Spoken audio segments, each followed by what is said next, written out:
Welcome to my coronavirus classroom. My name is Janessa Jacobs, and this is blood vessel physiology. So we left off talking about the anatomy of blood vessels, and today we're going to talk about the way that blood flows through each of our different vessel types. So we have to think about the pressures acting in the system, the relationships of those pressures to blood flow, and what it means for all of our vessel types. So everything in life is guided by physics and chemistry, and blood is no exception. When we think about flow of any kind of fluid, we need to think about the pressure that it's under and then the resistance to that flow. So the blood is no different. So let's think about blood. Blood flow is the flow of blood through an organ, a vessel, a tissue, or the entire system at any given moment that we can measure. So blood flow is blood flowing through a tissue,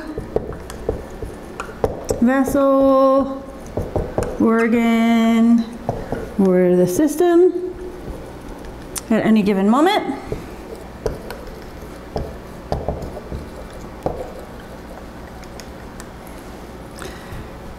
And the flow of any kind of fluid can be calculated. I'm not really going to have you calculate equations, but we need to be aware of the relationship between this blood flow and the pressure in the system and the resistance in the system. So the flow of any fluid is guided kind of by a change in pressure or a difference in pressure, a pressure gradient, which is, this is delta P, and then divided by the resistance. So mathematically, what this means is that there's a direct relationship between the difference in pressure between one area and another and the blood flow to that area, and an inverse relationship between the resistance to an area and the blood flow to that area. So what that means is as the difference in pressure goes up, as we've got a difference from high pressure to low pressure, we'll have more blood flow. And as we have more resistance, as we go, let's say, on a longer pathway or something like that, then you have less blood flow. So what does this matter and why do we care? Because it's going to help us figure out what's going on in the system. So blood pressure specifically is the pressure that blood is exerting on our various vessels. When you have your blood pressure measured and they're taking your systolic over your diastolic blood pressure, what they're measuring is your arterial blood pressure. And we'll talk about that in a minute. But for blood pressure as a general idea, what is blood pressure? It's the pressure of blood on a vessel at any given moment.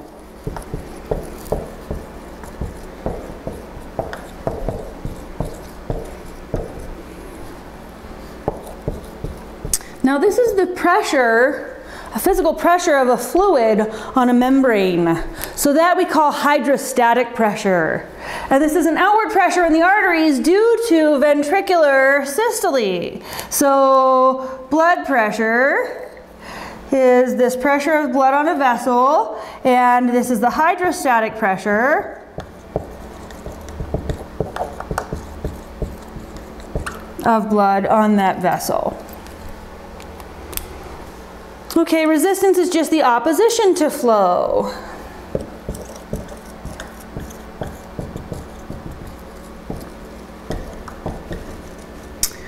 So what we're trying to have is blood flow, and we always want to be able to maintain blood pressure so that we can have blood flow. Blood wants to flow from high to low. And so these are all kinds of things that we have to put together to think about what's going on in the system. So your highest pressure due to ventricular systole is in the aorta. And so that pressure is going to be really high. The lowest pressure is when you is at the superior and inferior vena cava. Or the pressures acting on venous blood returning to the heart is different than the hydrostatic pressure due to ventricular systole. So we'll look at all that in a minute. But one of the things that we're going to see is that when your blood pressure drops, the body has neural and a lot of hormonal mechanisms that can be engaged right away to bring your blood pressure up. Because if your blood pressure drops, your blood flow drops. If your blood flow drops, you die. So it's really, really important to be able to keep blood pressure up. And there are really only a couple things that happen when your blood pressure is high for a long time. Because really, I mean, yeah, it's going to stress your cardiovascular system, but it's not deadly as quickly as losing blood flow. So that's really what we're going to focus on, is the relationship of blood pressure to blood flow. But we just need to be aware that as we encounter resistance, that's going to decrease blood flow in the system. Okay.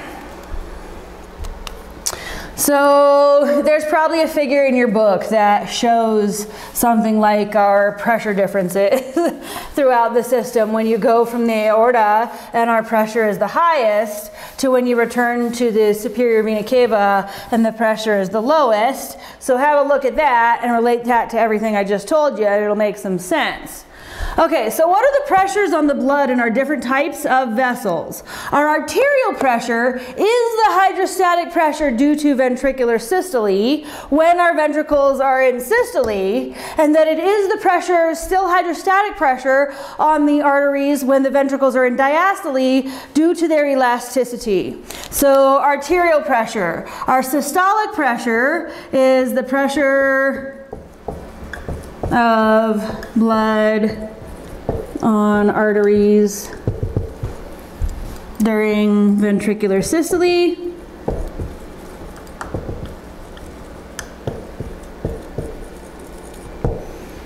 And this is the higher of the two numbers, so you've probably heard your blood pressure, you know, oh, I'm 112 over 78.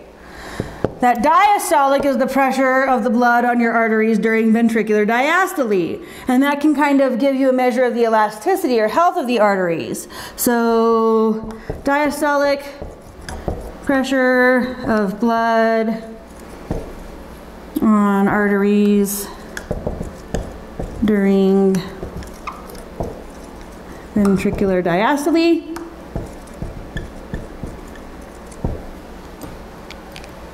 And this is due to the elasticity in our arteries, which is the bounce back, right? Stretch and recoil.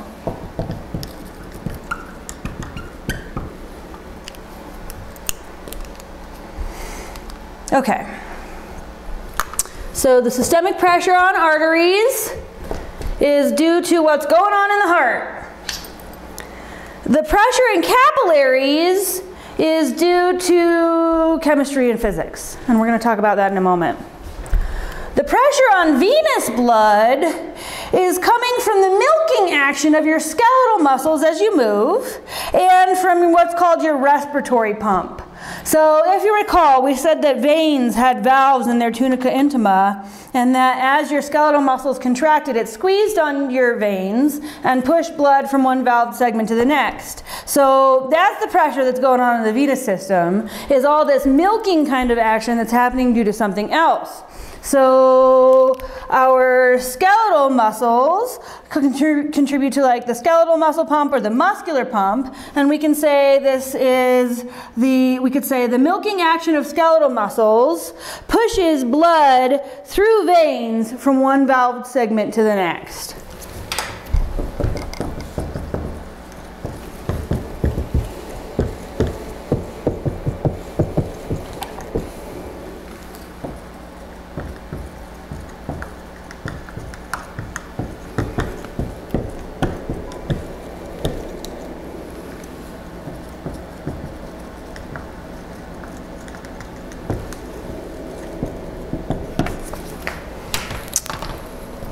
So if you imagine this is a vein and it's got these little valves created by the tunica intima, then what can happen is as your skeletal muscles squeeze in, that'll push the blood up through a valve, and then sure, it's pushing back, but when that happens, the valve closes.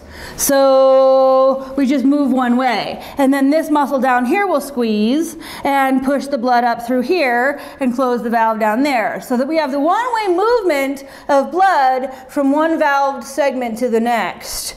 So our respiratory pump is also going to do this milking action on blood vessels, on our veins, but it's happening in the thoracic cage. And as you do inspiration and expiration, there are these volume changes in the thorax that are also going to help to milk your venous blood from one valve segment to the next. So respiratory pump, we could say, is that the pressure changes and volume changes in the thoracic cavity during pulmonary ventilation are going to cause this same kind of milking on the veins in your thorax. So respiratory pump. We'll say this is milking action on veins due to pulmonary ventilation.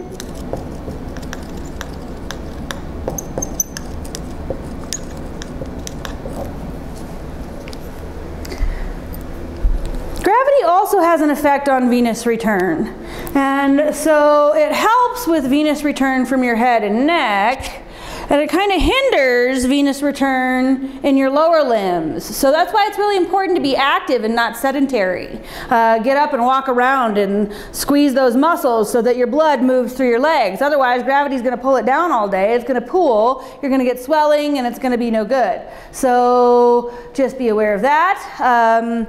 So gravity pulls muscle, or pulls blood down like it pulls everything down.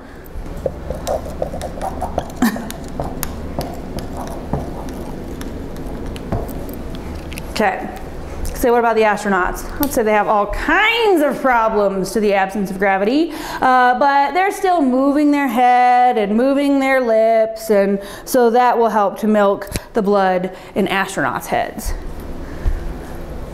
Okay.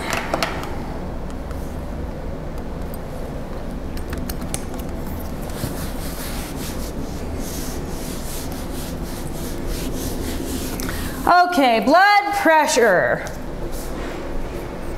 So blood vessels, like everything, cardiovascular system, like everything, is under both neural and hormonal control. So the nervous system is going to be able to do really rapid kind of responses to help with vasomotion, so that we can help to regulate blood pressure.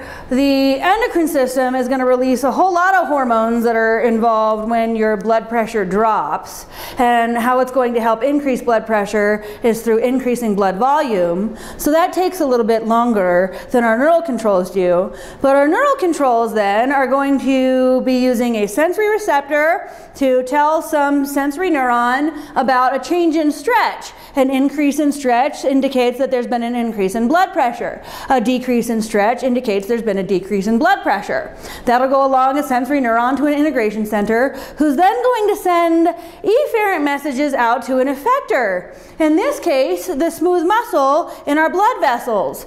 And really, the sympathetic nervous system is going to have the greatest impact on blood pressure through its vasoconstriction and vasomotion of our blood vessels, so that we can shunt blood around the system. So let's think about our neural controls.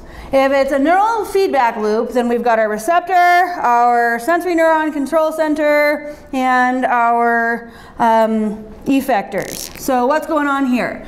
If we have a drop in blood pressure, which I've told you is more serious, this is going to cause a drop in blood flow. So this is detected by baroreceptors. They detect level of stretch in your aortic arch and your carotid sinuses. So the sensory receptors are there in your aortic arch and your carotid sinuses, and they are going to detect this decrease in stretch and send the information back to your vasomotor center. And then we will send out efferent commands to constrict our blood vessels. So the vasomotor center then is going to stimulate vasoconstriction. Because if I decrease the diameter of the blood vessel or of a tube exerting a force on a fluid, then the pressure on that fluid increases. So that's going to be a neural control that's going to be really quick. All right, well, what about if we have an increase in blood pressure? So if there's an increase in blood pressure, this is also detected by baroreceptors in your aortic arch and carotid bodies, and they are going to send the information back to your medulla oblongata, the vasomotor center. It's going to send out an efferent command, and now what we can do is if we need to drop our blood pressure, I can vasodilate. So now if I was here exerting this much pressure, if I come out, then there's less pressure. So the vasomotor center here is going to stimulate vasodilation.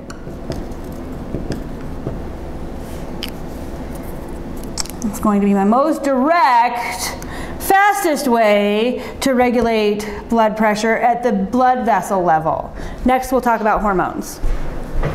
Okay, so let's think about the hormonal controls of blood pressure. And if you recall, when we talked about the endocrine system, you already met some of these. So antidiuretic hormone can increase blood volume. Aldosterone can increase blood volume. If you increase blood volume, you increase blood pressure. Furthermore, if you decrease blood vessel diameter with that increase in blood volume, you increase blood pressure even more. So when you bring both on board, you can really increase blood pressure in response to a drop in blood pressure to ensure that we have appropriate blood flow. So let's just think about hormonal controls and all of the hormones that we've discussed and how are they going to have an effect on our blood vessels. So epinephrine and norepinephrine, which are coming from the adrenal medulla, as hormones in response to sympathetic nervous system activation, are going to be able to stimulate vasoconstriction. They're also going to be increasing our cardiac output by increasing heart rate and contractility, but at the blood vessels, we can stimulate some vasoconstriction. And this is actually really kind of an interesting thing. We said that the veins really aren't good for vasomotion. They don't have big tunica medias. But if you are in such a severe fight or flight situation that you are just flooding the system with epinephrine, then there are some adrenergic receptors on the tunica media and veins that can respond for venous constriction, but you have to be like flooding the system. So, okay, that's epinephrine and norepinephrine are going to do that. What else have we talked about? Angiotensin II is going to also be a vasoconstrictor. So that will help by, again, stimulating the constriction of our tunica media. But now angiotensin II is also going to be able to stimulate other effectors in the system to help increase blood volume. It's going to go to the zona glomerulosa of our adrenal cortex and stimulate aldosterone release. Aldosterone is going to be another important hormonal control we'll talk about in a second. Angiotensin II is also going to go to the hypothalamus and stimulate antidiuretic hormone release. That's going to be another important hormone we'll talk about in a minute. So angiotensin II is really, really good for helping to increase blood volume, blood pressure in response to a drop in blood pressure. So it's a great hormonal control for that because it can stimulate vasoconstriction and because it can also help increase blood volume. So the other thing that it's going to be able to do actually is stimulate your hypothalamus and stimulate what we call dipsogenesis, where it makes you get thirsty. So angiotensin II will also make you get thirsty. If you get thirsty, then you drink more water and you increase your blood volume yet again. The angiotensin II, we said, stimulated aldosterone release. What does aldosterone do? Okay, so aldosterone is going to target the kidneys and they're going to reabsorb sodium. And with sodium, water passively follows. So this is going to be another way to increase blood volume. So I get thirsty, I drink more.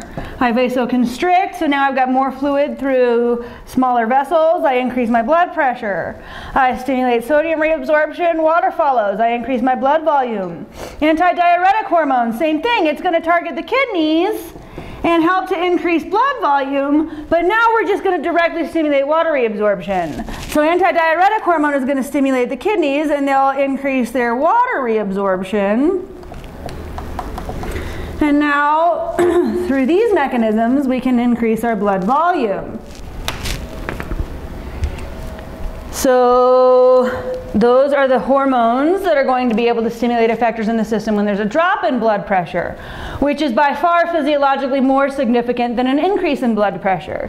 Because again, if you have a drop in blood pressure, you're going to get a drop in blood flow, and with a drop in blood flow, you have tissue death, body death, death. So, okay, what about if we have an increase in blood pressure?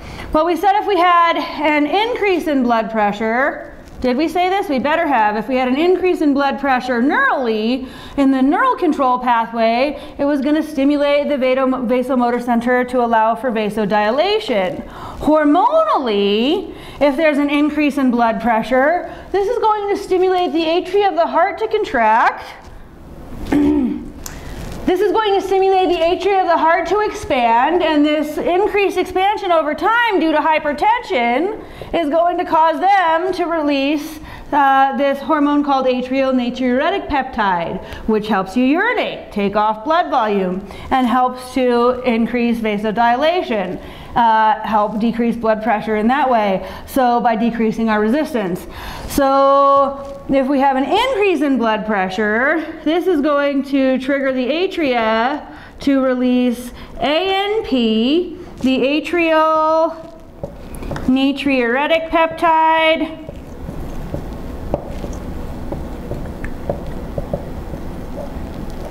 and it's going to do pretty much everything opposite of the renin-angiotensin system. So it will inhibit our aldosterone release. So we would inhibit aldosterone release. We'll inhibit antidiuretic hormone release. We would stimulate the kidneys to excrete water. So if we excrete water, then we're going to increase our urine volume. And if we increase our urine volume, we're going to decrease our blood volume. If we decrease our blood volume, we help to decrease our blood pressure. And then atrial natriuretic peptide can also stimulate some vasodilation. It's going to, just help in that regard. If we have an increase in blood pressure, the neural controls, again, are going to stimulate vasodilation, and they're going to do that by decreasing our sympathetic nervous system output. Okay. That's the regulation of blood pressure from that mechanism. The other thing, the kidneys can help to regulate blood pressure all on their own, because if there's a drop, well, they're going to sense that and release renin, but they can also decrease filtration of blood. And so if you decrease filtration rate, you decrease urine production rate. If you decrease urine production rate, that also helps to increase blood volume. So the last kind of mechanism that we can use to help regulate blood pressure is, again, in response to like a decrease in blood pressure. What we would see is that we would have a decrease in, it's called glomerular filtration, or glomerular filtration rate. So a decrease in filtration in the kidney, which is going to cause a decrease in urine production. And if you do that, you increase blood volume, which would help to raise blood pressure. So if you had an increase in blood pressure, you could imagine the reverse is true, that we would increase our filtration, increase our urine production, drop our blood volume, drop our blood pressure. All right, the last thing that we need to talk about is capillary exchange.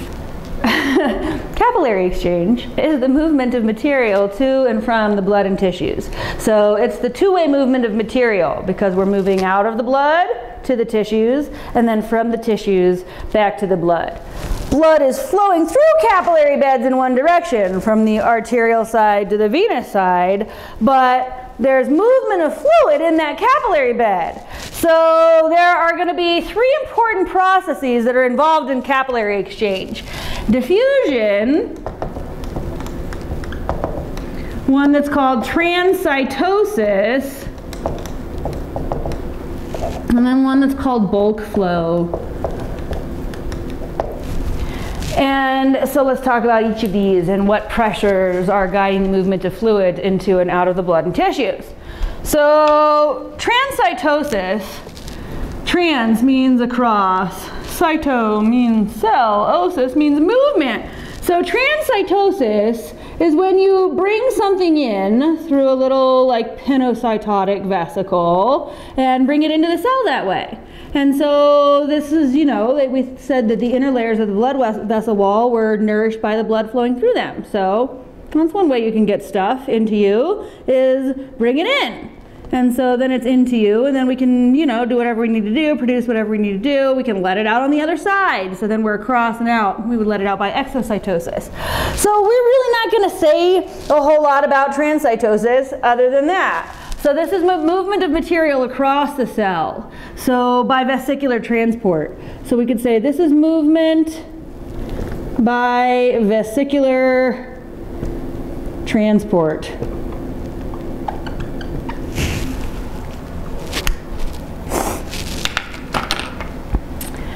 Diffusion. What's diffusion? It's a passive process where we move from high concentration to low concentration. And we can either have simple diffusion, where you go right across the barrier because the barrier is permeable to you, or we can have facilitated diffusion, where you stick a protein up in the membrane and facilitate the diffusion of something. Either way, it's the movement from an area of high concentration to low concentration. So diffusion. And in diffusion, this is actually the most important method of capillary exchange for the tissues. It's going to be the second least amount of time that we spend talking about a process, though, because really the most amount we're going to spend on the next, because there's two kind of parts to it and it takes a long time to wrap your head around. But this is most important. Why? What do tissues need? Glucose and oxygen.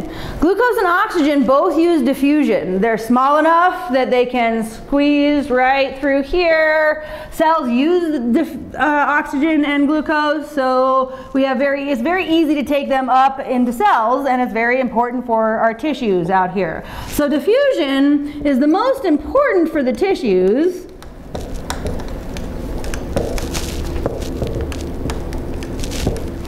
It's a movement from high concentration to low concentration.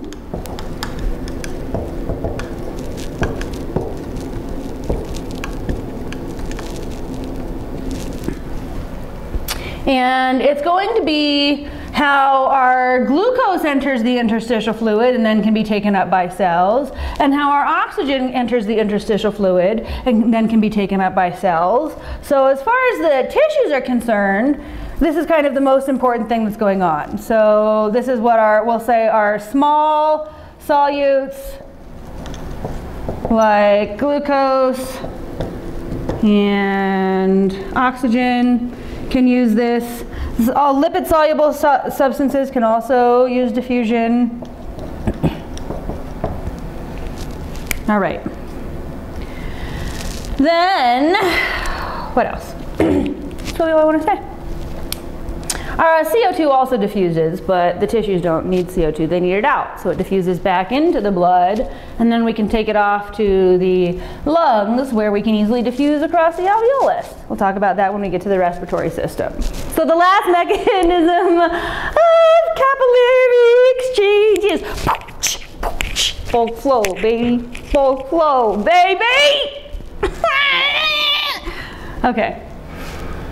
So, the last mechanism of capillary exchange is called bulk flow, and it gets that name because this is how we're moving large quantities of fluid and all of the dissolved solutes from the blood and tissues. So there are kind of two little smaller parts to bulk flow. So bulk flow has what's going on the arterial side and what's going on the venous side of a capillary bed. So here in orange, this is our capillary bed. And on the arterial side, we're bringing in this blood that is oxygenated. So it's got a high partial pressure of oxygen, low partial pressure of CO2. It's high in nutrients. And if we were to look out here in the tissues then, the tissue cells have a high partial pressure of CO2, a low partial pressure of oxygen. They're low in nutrients, high in wastes. And so now we need to have the movement of these fluids into the tissues, and then out of the tissues back into the blood. So what's happening here in bulk flow? On the arterial side, we're using hydrostatic pressure to push against this semi-permeable membrane. What passive process is that? It's filtration. So filtration is the process that dominates bulk flow on the arterial end of a capillary bed. So filtration. And what we could say is that this is due to the hydrostatic pressure out, which is coming from ventricular systole. So when you get here, you still have some pressure from the heart contracting. And when you get into the capillaries, we're going to disperse it, but that's what's going to push all of this fluid out on the arterial side. So we could say this is filtration due to hydrostatic pressure out from ventricular systole.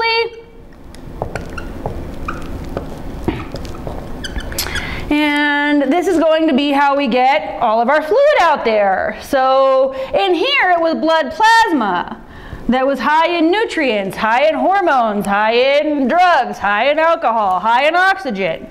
And so we're going to push against this semi-permeable membrane and push all of that stuff out here. And then now our cells are going to take up what they need. And on the venous side now, we have a different pressure. When we go through this capillary bed, we disperse all of that hydrostatic pressure out due to the ventricles contracting. So what's going to drive the pressure back in? Well, let's think about this. What does this blood look like after filtration? Is it hypertonic or hypotonic? It seems hypertonic because it's full of all these large blood cells that didn't get pushed out and all of these large proteins that didn't get pushed out. So now the pressure on this side is not going to be hydrostatic pressure, it's going to be osmotic pressure. We have a pressure on water to move from the interstitial fluid back into the capillary bed. So that's what we see on this side. We call it reabsorption. And that's going to be the process of bulk flow that dominates on the venous side of a capillary bed. So over here we could say we have reabsorption from the tissues to the blood. Reabsorption is going to dominate movement on the venous side of the capillary bed. And we'll say this is due to osmotic pressure in because the blood is hypertonic.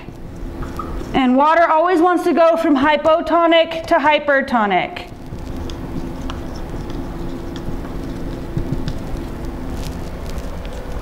So you have osmotic pressure in the whole way across the capillary bed. It's just true. But out here you have a lot of hydrostatic pressure out, so we get a net movement of materials out. And then the osmotic pressure is going to drive about 85% of our fluid and dissolved solutes back in. This is where those lymphatic capillaries came into play. The lymphatic capillaries that we talked about at the beginning of last lecture are sticking in here and picking up all of our extra interstitial fluid and returning it to the cardiovascular system through the subclavian veins. But we'll talk more about that when we get to the lymphatic system. So if you look, there's a figure in your book that will show you all of the pressures. You'll see your net filtration pressure out, and then we'll see our osmotic pressure back in. I'm not going to have you calculate those, but I do want you to understand the movement of materials on each side of the bed. So if I were to say something to you like,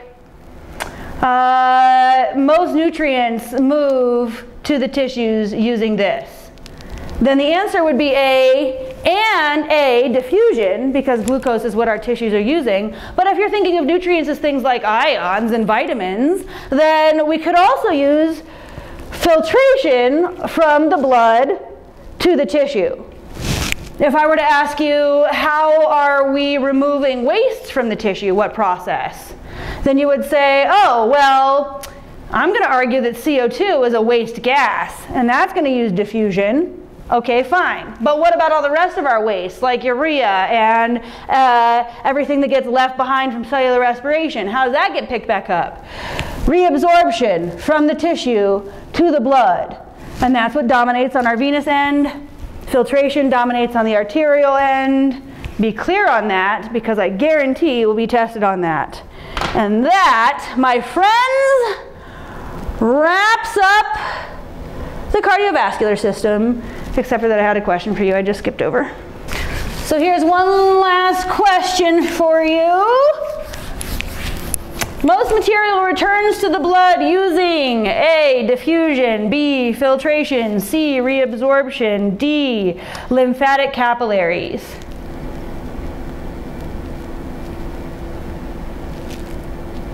Oh, you're right, reabsorption. Now what if you say, yeah, but you just told me lymphatic capillaries return the extra interstitial fluid to the blood? I would say you're right, 15%. That 15% is huge if it doesn't get picked up. Imagine you have 15% of that blood gets left behind in your arm all day because you had, I don't know, breast cancer and they removed all your lymph nodes and lymphatics.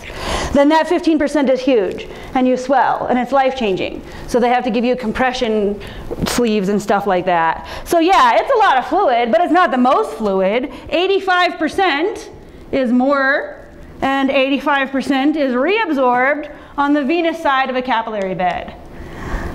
All right, it's been fun. I'll see you next time. Dissolved substances to